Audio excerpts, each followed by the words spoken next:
Imagine that the five best secret agents of the Mossad were sent by Netanyahu to the heart of Iran for a top-secret mission: espionage, sabotage, and total destruction. But the plan didn't go as intended.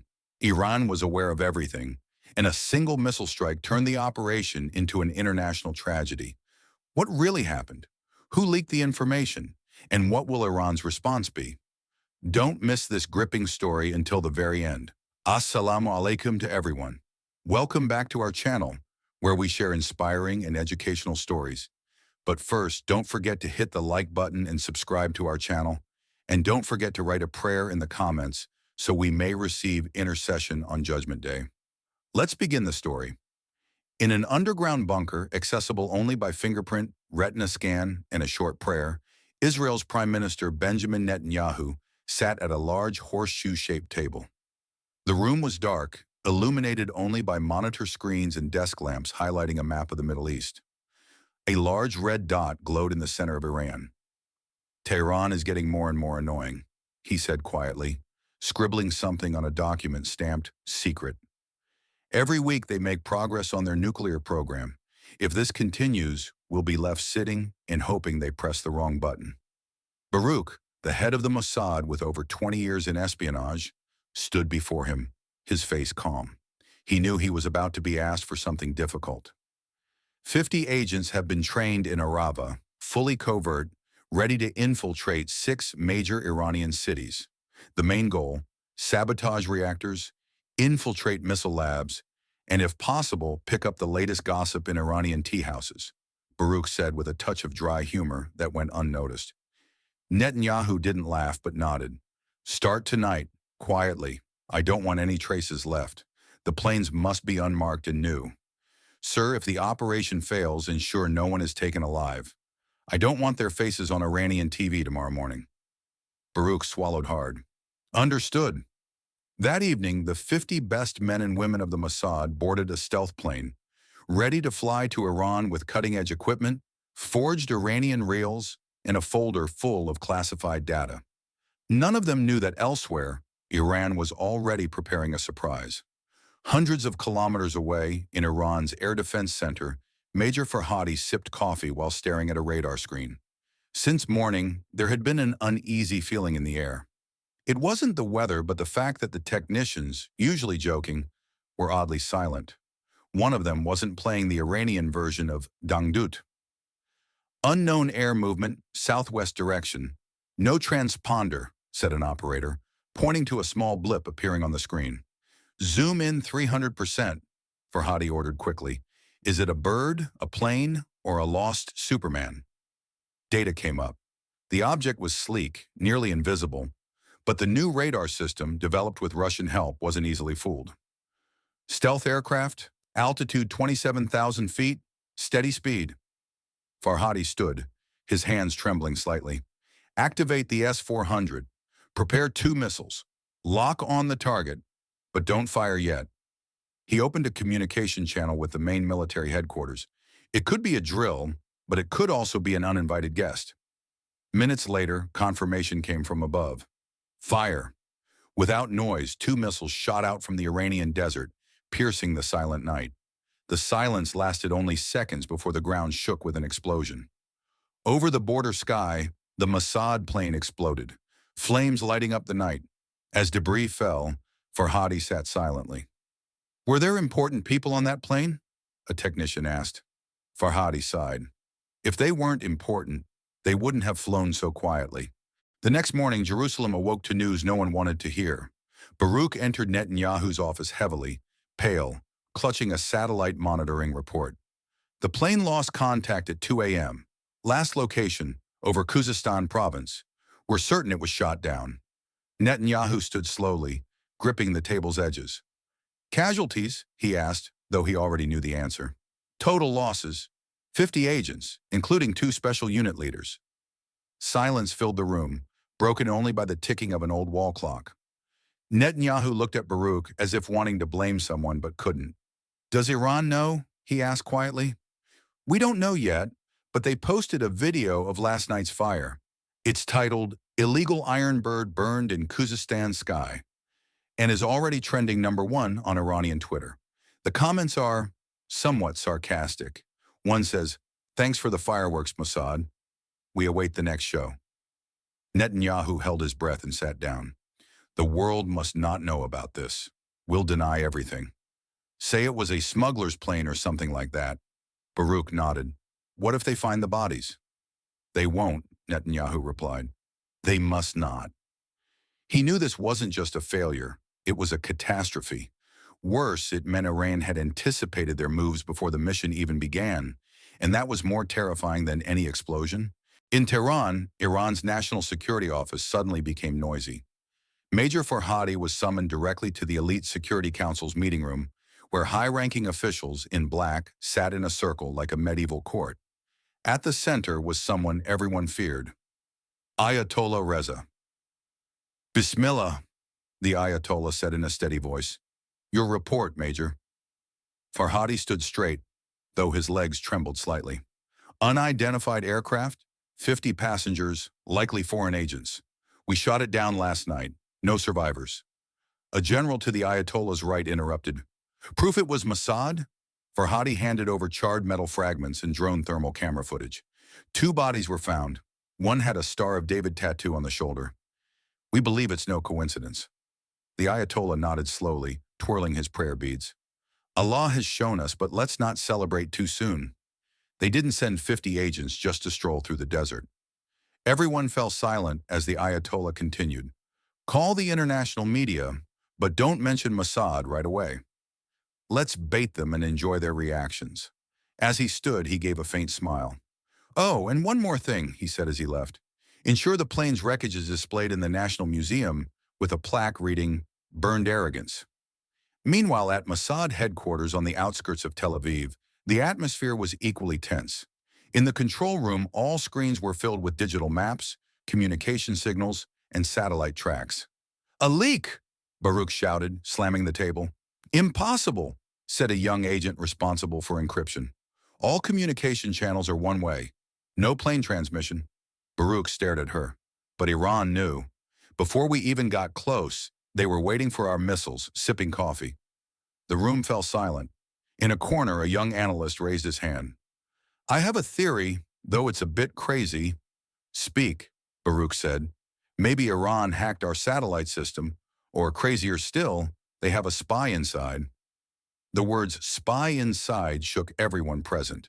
"Impossible," said a senior agent. "Our vetting is stricter than a talent show." Baruch sighed. "Start all investigations from scratch. Recruitment, technicians, even the cafeteria staff. Interrogate the janitor if needed. I don't care who it is. Something leaked, and I'll find the hole." A grim chuckle came from the back of the room from a young agent. "If the janitor turns out to be an Iranian agent, I'm quitting." No one laughed. In New York, the UN headquarters suddenly buzzed with fake diplomats.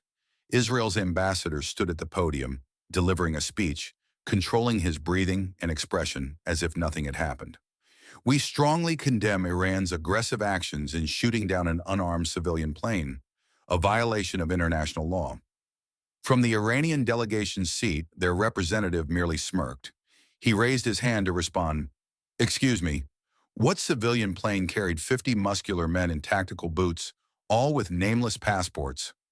Muffled laughter came from a few seats. The Russian delegation promptly opened their diplomatic popcorn. China was busy taking notes. The U.S. stared at the ceiling, pretending not to hear. After the meeting, journalists swarmed the Iranian delegation. "Is Iran certain the plane belonged to Mossad?" Iran's spokesperson, a young woman named Layla Sharif, answered calmly. "We're not accusing anyone. We just shot down an illegal plane invading our airspace. If there were agents on board, it's not our fault. It's like finding a mouse in the kitchen. You chase it out, don't you?" The media began publishing reports. The international community split into 2 camps. Some believed Israel was engaged in sabotage. Others said Iran was staging a show. But one thing was clear. This issue had gained international resonance, and Netanyahu was in a tough spot. Deny, admit, or find a scapegoat. And who the scapegoat would be remained unknown. In Jerusalem, Netanyahu stared at a large screen in the National Crisis Center. Several security advisors stood nervously behind him. On the screen, Various international news channels reported the same thing. A mysterious drone fell in Iran, allegedly with Mossad agents on board. Netanyahu turned off the TV. "Any news?" he asked coldly. Baruch, with sleepless panda eyes, nodded slowly. "We detected unknown communication signals from our external intelligence headquarters. They come from devices connected to our network, but not registered as part of the active system. Are you saying we have a spy? Worse, a traitor?" The room went silent. "We have three names," Baruch continued. "One is the head of the mission archive, someone who knows even when agents take showers." Netanyahu rubbed his face. "Three names, one traitor. Two are innocent, and we have no time for guesses." "What if I'm wrong?" Baruch asked, half threatening himself. "We've already lost 50 agents. If you hesitate, we could lose the country." After that, Netanyahu stood and walked to the balcony. That evening in Jerusalem, the wind was cold, but not as cold as his fate in the eyes of the world if Iran revealed the evidence it had. Meanwhile, in Tehran, Iran held a national press conference that felt more like a primetime TV show. On a spotlight-lit stage, Major Farhadi displayed charred metal pieces, burned helmets, and a map of the Mossad's infiltration route. All were taken from the plane's wreckage. Then, to everyone's surprise, he played an audio recording from the plane before it crashed. An agent's voice was heard saying, "We're 5 minutes from the landing zone. Ensure all sabotage tools are ready." Layla Sharif, Iran's spokesperson, stood afterward with unusual confidence. "We don't seek war, but if armed rats break into our house, don't blame us for bringing rat traps." Her smile was piercing, and the entire room applauded. Netanyahu, watching from an inner room, threw the remote at the couch. "They even coined a new term for us." Foreign affairs specialists rushed into the room. "Arab countries are starting to speak out, and they're not on our side." "Since when do Arab countries take our side?" Netanyahu muttered. "Europe is silent, but it's a suspicious silence," the official continued, "as if they know more than they're saying." Netanyahu knew time was running out. He had to find a way to divert the world's attention before Iran displayed more trophies from the ruins. At Mossad headquarters, the interrogation began. 3 suspects were gathered in a separate room. They were questioned by Noam, a field psychology specialist. He started with the most suspicious, Yonatan Natan, the archive chief, an elderly man with sharp eyes and trembling hands. "Did you access the central system 2 weeks ago?" Noam asked. "Yes, to upload data on the Southern Shadow mission." "But that mission was canceled a month ago." Yonatan paused, then said, "I was just cleaning folders. You know our system is like an old warehouse." But he knew he was lying. The challenge wasn't detecting the lie, but proving intent. After 6 hours of interrogation, one fact emerged from digital traces.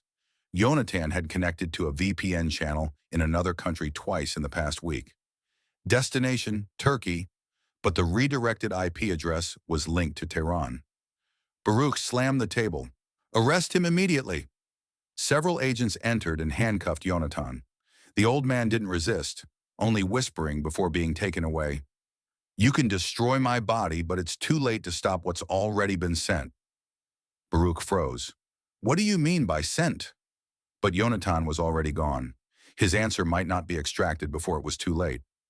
4 days after Yonatan's arrest, Mossad headquarters turned into a panicked beehive. Baruch hadn't slept, his eyes red, and everyone moved quickly as if a bomb could explode at any moment, because it very well could. "Find everything Yonatan sent," he shouted in the central server room. "Emails, messages, even cat photos if needed." An hour later, they found it. A virtual flash drive with a transcript folder had been sent to a shadowy IP address in the Balkans, then redirected to a secure Iranian intelligence channel. When they opened the folder, everyone fell silent. It contained a list of active Israeli agents abroad. Identities, photos, entry routes, even personal psychological profiles. Iran knew everything, including missions not yet launched. Baruch clutched his head. "If this leaks, the 50 agents we lost yesterday are just the beginning. We could lose our entire overseas network." Netanyahu was summoned immediately. He arrived without a jacket, hair disheveled. Seeing the folder's contents, he asked only, "How much time do we have before they publish this?" Baruch couldn't answer. The answer came that evening. not as a publication, but as real actions. 3 Israeli agents in Europe were killed under mysterious circumstances. 2 others vanished without a trace. Then in Asia, an Israeli diplomat's car exploded. No one was hurt, but the message was clear.